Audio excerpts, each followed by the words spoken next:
Hello, this is Show Love and I'm Bronwen Murphy.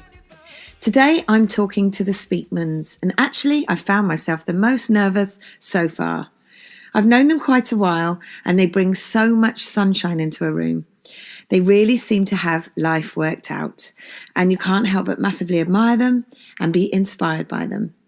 Having featured on several television shows for many years, Nik and Eva Speakman are a wonderfully strong married couple who have cured numerous people of phobias and trauma. We had a lovely chat in a very busy coffee shop in London, so please excuse the noise, as I caught them just before they went home to Greater Manchester. I'm joined by Nik and Eva Speakman now. Thank you so much for giving me some of your precious and very sought-after time. Now, you're best known for being the world's leading, inspiring, life-changing therapists who have cured many people, including celebrities, of their phobias and anxiety, addictions and self-harm issues. And you've created your own schema conditioning psychotherapy. Please tell us about how that came about. It kind of develops, actually. Just so you know, Bron, we've been together for 27 years. We've been married for 23, I think.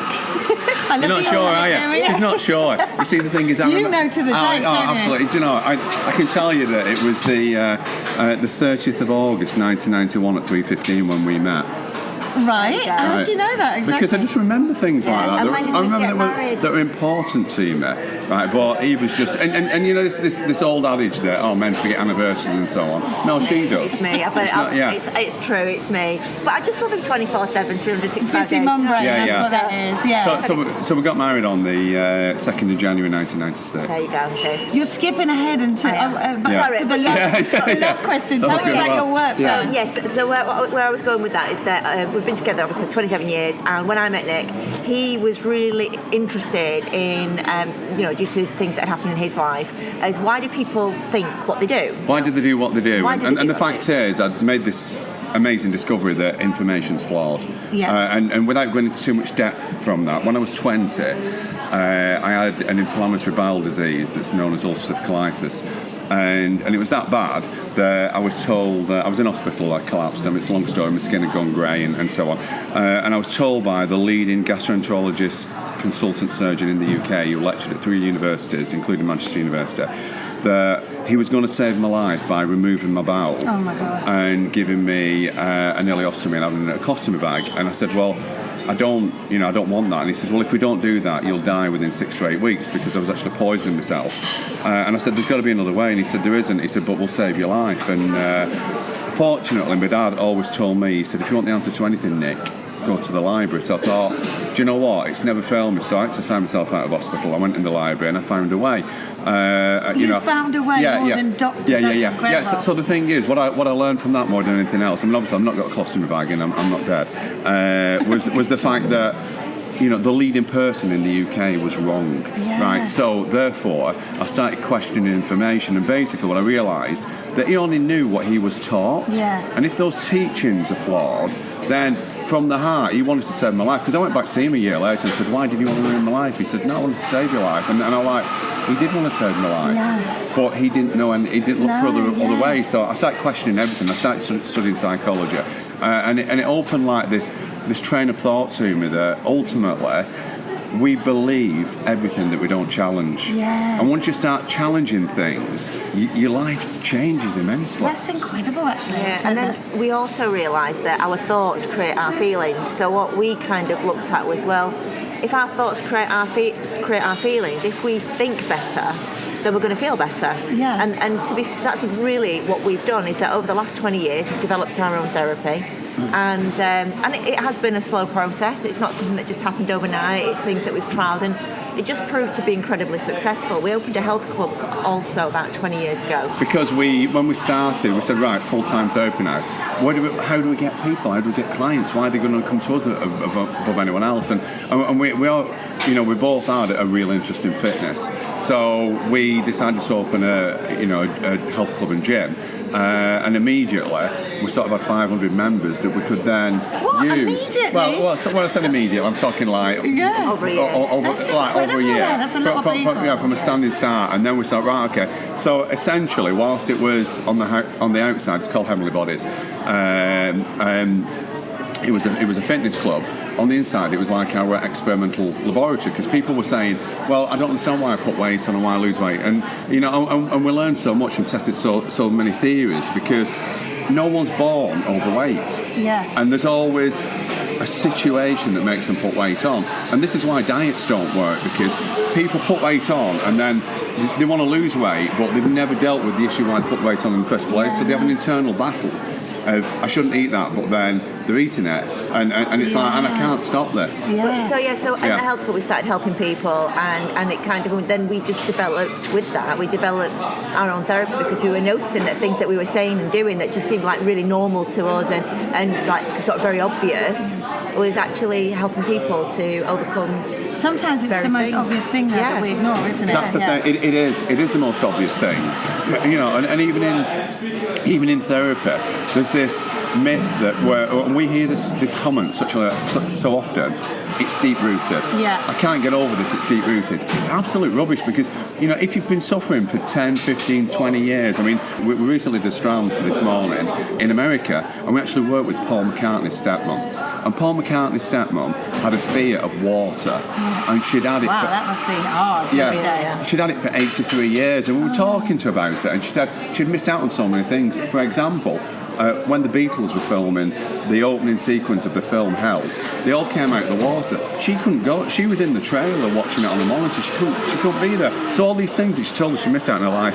83 years, never been able to go in water. You know, in LA, a neighbour's got a swimming pool, could never go near the swimming pool. Right? And we worked with her and got her over it, and then I was in the pool with her. No! You know, it was amazing. So how can anything be deep-rooted? Yeah. 83 years. So was that a case of like going back to something that had traumatised you in the past? Well, because the key to our therapy and what we always look at is, it doesn't matter, because we could sit with her for hours and hours, weeks and weeks, and she'd be saying, I can't do this, I can't do that, I have this problem, I have that problem. And all she's describing is 83 years of symptoms. Yeah. Whereas we just say, okay, this happened when she was 6, by the way. So one day you're okay, the next day you weren't. Yeah. What happened on that day? Yeah. That was the day that changed your life. And then we look at that day and we put it into perspective, and that's how our therapy works. And you know, it's just it's the obvious things. Yeah. And so many people, I know that Philip always says, Philip Schofield, he always says, it's just so obvious. Yeah. And yet people never see it. No, you're right. And you said here, there's no need for anyone to suffer. No, there is absolute hope for everyone. So anyone who's got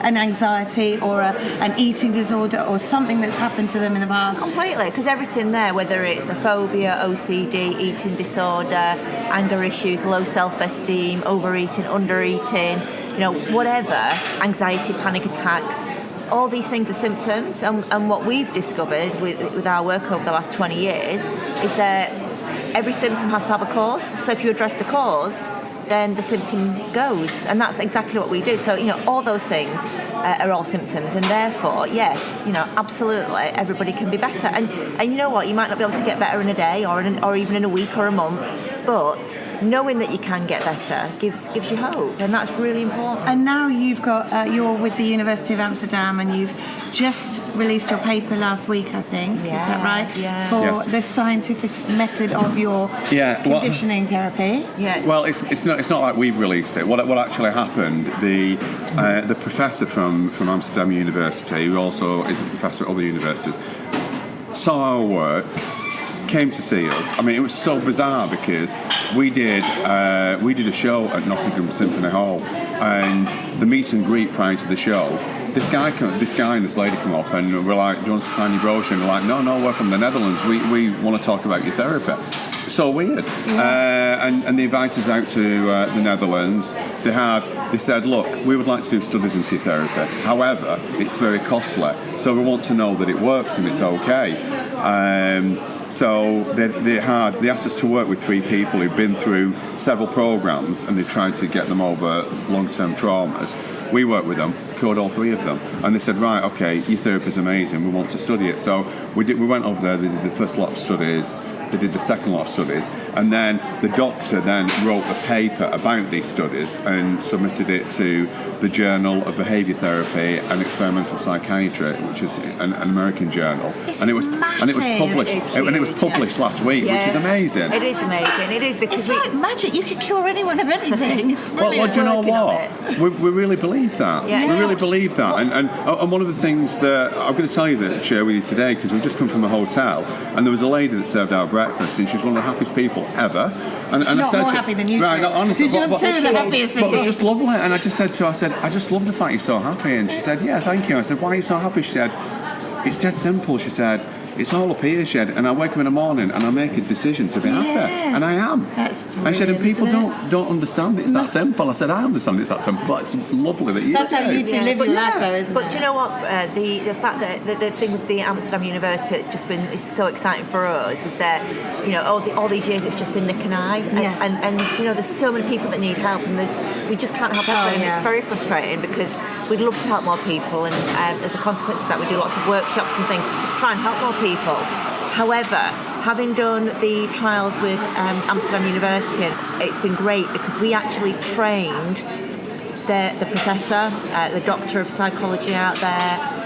We've trained about 6 psychology master students now, and it's them that have actually been doing the therapy. They've delivered the therapy, not us. Not us. Yeah. So all the scientific So it's evidence, growing now. Yeah, so Yeah. the evidence and all the people that were helped weren't helped by us. We did the training, we observed, but it was done by other people, which means that our therapy is translatable, which means that in the near future we can actually now start training psychologists and psychiatrists in our work so that it will actually reach more people. And Amsterdam University, the professors are actually just said to us, you know, that since the paper was published last week, news got reported on the Science channel out in the Netherlands, that they've got so many people that want to train in our therapy now. Really? That they were like, right, we really need to get together in the new year, and if you're happy to do it. And we were like, yeah, because, you know, we've always said we would love our therapists to go into the NHS, and we genuinely don't want anything for it. Well, that could happen now. That's not just a dream anymore, no, is it? No, it's not. We're getting there now. And if anyone does want to see you and go to your workshops, you are doing stuff next year, 2019. Oh my gosh, yeah, you know. You're at This Morning Live in Birmingham from the 17th to 19th of May. We asked. And then you've got your own Upgrade Your Life with the Speakmans. Yes. London, Birmingham, Manchester, Newcastle, Chester, Bournemouth, Glasgow, Bristol. Yeah, that's correct. And you can email events@speakman.tv. Yeah, events@speakman.tv for any details about the workshops. They're a full day, our workshops. They are amazing. We cap them, so there's not too many people there, which means that we can really interact and chat with everybody. It's a very positive I'm bloody day. coming. It's I'm coming. honestly, Yes, you are. we call it Upgrade Your Life because what we teach is, you know, why do people think the way they do? How can you think and feel better? How can you address issues in your life? All those symptoms, we show you a great way to do what we do, basically, to look for the causes and then show you how you can go about addressing them. We tackle self-esteem, and if you like to eat too much chocolate, we show a little great technique for that. Oh, yeah, I need that. So the workshops are a full day, and they're all over the UK. And again, like you say, if anybody wants any details on those to spend the day with us, it's events@speakman.tv. However, This Morning Live, we're there for 3 days, 17th, 18th and 19th of May, but also on the 16th of May, which is a Thursday night, we're doing an evening with the Speakmans, which is a 1.5 hour show, where again we'll be talking about anxiety and just basically how to make your life better. Literally, it's going to be an hour and a half jam-packed with how you can think and feel better.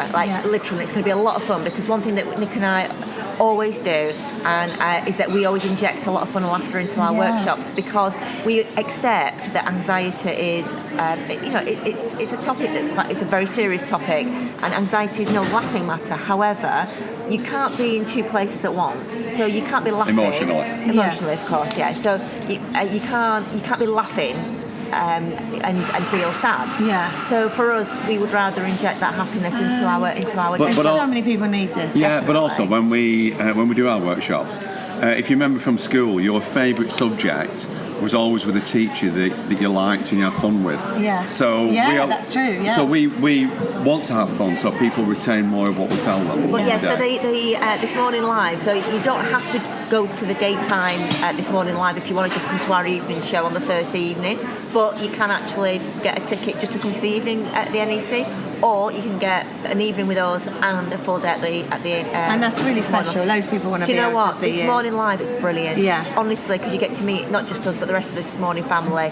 It is an amazing shopping experience. Honestly, I love it. And there's such a laugh. It's just such a great few days. I just love adore Phil it. and Alison. They're all so much fun, We aren't just they? work with the nicest people. They're a brilliant team. They really are. Now, going back to you two, Yes. as we were saying right at the beginning. So you said 27 years you've been together. Yeah. We have. Tell us the story of how you fell in love, please. Oh gosh, well, do you know what? Funnily enough, I didn't fancy Nick or anything, but I was working near his office. My car got stolen, and I went into his office to use the telephone and to phone the police, etc. And Nick just came to my rescue, and he was so lovely, and he took me home that night. I mean, he was a total stranger to Obviously, me. he fancied you, though. I'm sure he did. I don't know. I'm sure he did. I'm not sure he did. Actually. Who knows? But then The thing is, she was a damsel in distress, and do you know what? She'd not had the job long, and it was a company car, and I could see that she was desperate to burst into tears, but held it in, and I could see that she was really struggling. So I rang the police, rang her dad, and even though the following morning I was going to America, and we had to wait for the police and do all this, and I took her home, and I'd not packed or anything. I didn't get home until about, I don't know, 10:30, 11 o'clock, and I was setting really early in the morning. But it's just it's one thing that in my life I can't help but help people. Yeah. And then the next, when he got back from America, as a thank you, I took him for lunch, and we just got on so well. And then literally we've been inseparable ever since. I mean, we do everything together. We work together. We go out together. We go to the And gym you get on so together well, don't all you? the time. Yeah, honestly. we do. And apart from the times when Eva's been in hospital having our children, we've not been apart. I mean, it's, Two lovely children. Yeah, they're amazing. Yeah. And people always say, "Oh, that can't work. You can't live and work together." But we go beyond that. We go to the gym together. Well, when you meet the one, I presume this is going to happen to me one day, obviously. Yes, but of course. tell us about your first date that you were saying earlier. So our first date, we went out. We went for a meal in this amazing restaurant. An amazing building that was built in the 13th century, and we sat there and we were just talking about, we sort of figured at that point, look, we're going to be together, that's it, so what would we like? Your first date? What would we like? What could we do? And one of the things that I said, wouldn't it be amazing to live in a building like this, because it's just remarkable. And then let me think when it was. Then 9 years later, we actually bought it, and it was amazing because we drove past. Well, I drove past it, and I said to Eva, I said, "Oh, Stubley Hall's up for sale," and she said, and I was like, "But let's go and have a look at it." And she said, "Well, what for?" And I said, "We've been in there loads because we have been loads of times by that." And I said, "Yeah, but there's bits of it that we've not seen because obviously, because there was a manager's accommodation, assistant manager's accommodation." And I said, "Let's just have a look around it." So So this was on the Thursday. I remember seeing the board go up. So I rang the agent. He knows you don't know. I know we viewed it on Sunday. Right, so I got the details on the Friday, and I thought, right, I need to go and see it. And I had this conversation with Eva, and I said, let's just go around. So we viewed it on the Sunday, and it was the weirdest thing because I walked into what's now our bedroom, and I just had this feeling that I've never had before, and never had it since. Just this, it was like brain freeze, but from my stomach, and just this remarkable feeling. That's all I can describe it. We've got to have it. We've got to have it. And then, so we walked out, and I said, we're going to have it. And she said, what are you talking about? We can't afford it. We've not even put our house up for sale. I said, don't care. I put an offer in on the Monday. Got told someone else had put the very same offer in. I'll put a long story short, we owned it by Thursday. Yeah. It was by Wednesday. Was it? Well, yeah, come on, right? Yeah. By Wednesday, we'd exchanged contracts on Wednesday. Not arranged any finance, not had a survey. We had to complete in a month because they had to give the manager a month. When you know, though, right? Hey, honestly, it was. And we've lived there ever since. But that just shows you that if you want something, you can really go and get it. Yeah, I mean, and you're proof of that. Yeah, the thing is, I mean, obviously, visualization is important. Looking at goals, right? But the one thing, a lot of those messages that are out there in the public domain, it's all right knowing what you've got to know what you want. You don't necessarily need to know how to get it because it will come. However, you've got to take action, and Yes. that's an important thing. And a lot of things out there saying, "Oh, I'll just ask the universe for it," but you've got to take action. Yes. Right. And one of the best things is having clear, defined, written goals, and that's something else that we do at the last part of our workshops.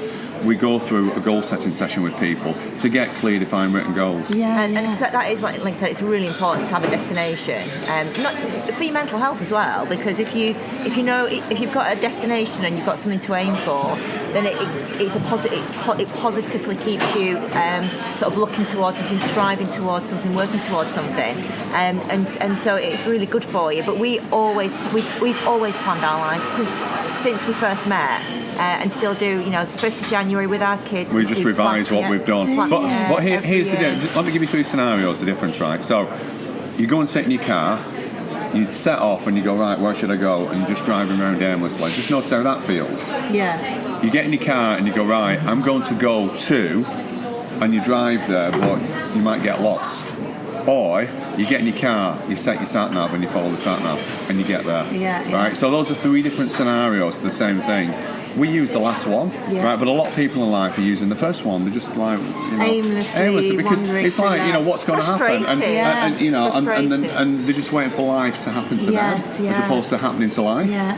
Get out of bed and make things happen, right? Yeah, completely. Yeah, and you have to. Again, it's obvious though, right? It is. And you have to take action for things to happen.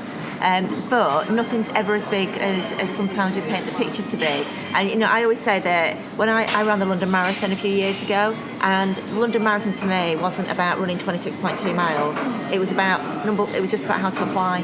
And then once I knew that, then I could apply, and then I had to wait. And then it was about do anything. It's just small steps. But you're going to be globally. That's the thing. But it's breaking it down into small steps. You've got to break it down into small steps, because anything can seem overwhelming and huge. But if you just think, what small step can I take today to get closer to where I want to be? Then that's a lot easier than thinking of like a huge marathon. So what's next for you guys then? Oh my gosh, there's so much going on. Well, it's nearly January, so you'll be doing that. We're doing that. Obviously, we've got a lot of our workshops in January, which is exciting. We're doing an exciting strand on this morning, working with weight loss, which is something that we've not actually done on the show before. So we're excited about that. We're looking at our own show, which is also exciting. That'll be good. Yeah, we've got a book coming out, which will come out in March, which is called The Key to Anxiety. How do you find the time? Honestly, we never stop. We never stop. And then when we get like a day off to stop, we're like, oh, what should we do? I can't just sit here. Are you winding down for Christmas now? No, we're finished on the 23rd. Yeah, we've got stuff going till the 23rd. Yeah. But just going back to, you can literally have anything that you want. And just for a second, and again, a lot of people don't do this, but if you just look around here, right, every single thing that you can see. Busy cafe that we're sat in, by the way. But everything you can see, someone's seen it first in the head. Yes, everything, that's right? true, yeah. Because there's nothing apart from nature. There's nothing that's been made, built that someone's not seen it first. And we look at that building now, we're just looking at that and just thinking, well, at some point, someone's gone, right, let's put that building there, and we have to design it. Amazing mind and it's like, human. well, but it's massive. That's going to take years. So let's start it now, and they have a plan, and everything. You look around, you think someone had that idea. Someone, and probably people said, "Oh, you can't make that." Oh, there'll be a lot of people. You can't do that. Make that. You can't do that. And you can't believe them. The haters, you can't believe them. Right? Yeah. Well, do you know what? The not necessarily haters. What it is, if you say, "I want to make this," so let's say one of those lamps over there. You say, "Look, I want this lamp that." Doesn't go up, it's actually hanging down. They go, you can't make that. And what they're actually doing, Bronwen, they take that information in and they go, what they're actually saying is, I couldn't make that. Yes. Right? So basically, that's what they're saying. So, and a lot of people take that, oh, well, if they can't do it, well, I can't do it either. Yeah. And they just take it in the wrong way. But literally, we can do anything. Yeah. And thank you for meeting me in this busy cafe. You're about to go home up north for a rest for a day, probably. No, back on it when we get in. Yeah. And your house is full of weird and wonderful animals. Tell us quickly about that. Do you know what? We love animals. And one of the things that's on my goal list is to have a cat sanctuary for big cats. You have beautiful big cats in your house, though. We do. Yeah, we've got 2 Bengal cats. We have 2 Maine Coon cats. We have a serval, for which we need a wild animal license. We've got spiders and snakes. I think that's about. Oh, we've got lizards. We've got lizards, yeah. Have anything else? Children. And the 2 children. Yeah. Do you know what? So where do you find the time to look after them? Do you know what we just do? The thing is, we are just really active, and I just think that being busy and moving is really important anyway. But the animals are just part of the family. They're just such a pleasure. They just, and plus I've got to be honest, we have somebody that lives with us that helps out because obviously we work away a lot. Yes, of course. So she's like an auntie, that looks after. Oh, love that. That sort of lives in with us. I bet it's fun living there with you, though. I think there's never a dull moment at our house. Jump out of bed happy. Yeah, we do, and we get up very early actually, about 5 o'clock, get to the gym, do a bit of running. But that's whatever. if you ever read any books about trying to make your life better, it's all about getting up early. People get up at 5 o'clock. Yeah. That's the key thing. Hard at first, but we've got into that now. Well, you're a massive inspiration. Oh, thank you so much for fitting me in. So lovely. I know you've got to go and catch a train. We so do I'm need to catch our train. Let you run away. But we've enjoyed chatting with you. Thank you. We could spend hours. I know. Honestly. Well, I want to. They are so amazing. I could have spoken to them for hours and can't wait to see them again. It's really good to talk, and this proves that you can sort anything by sharing. That's it for now. Love you for listening, and don't forget to show love. See you in 2019. Thank you to Ollie Trevors and Danny Wright for their great music.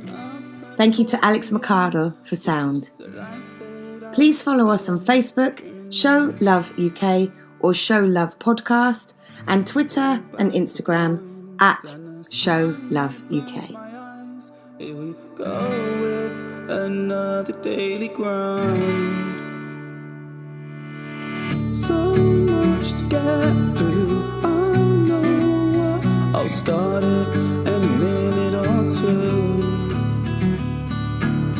Lay back in bed, reminisce instead. Let's plan it all in my head.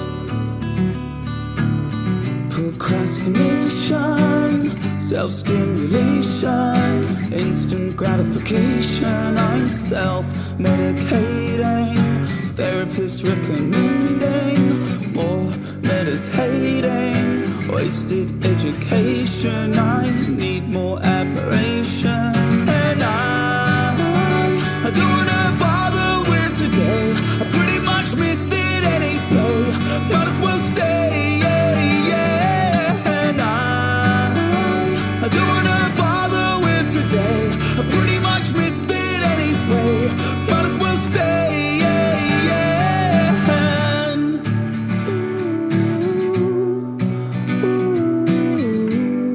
I'm staying in. Come down with me, repeat it on channel 3. I watch it cause I'm feeling hungry. Try and shift the mood, so I ordered Chinese food. Said fuck it, just keep the change, dude. Finance situation, spent on dedication. Dreams of Wembley Stadium and my name carved in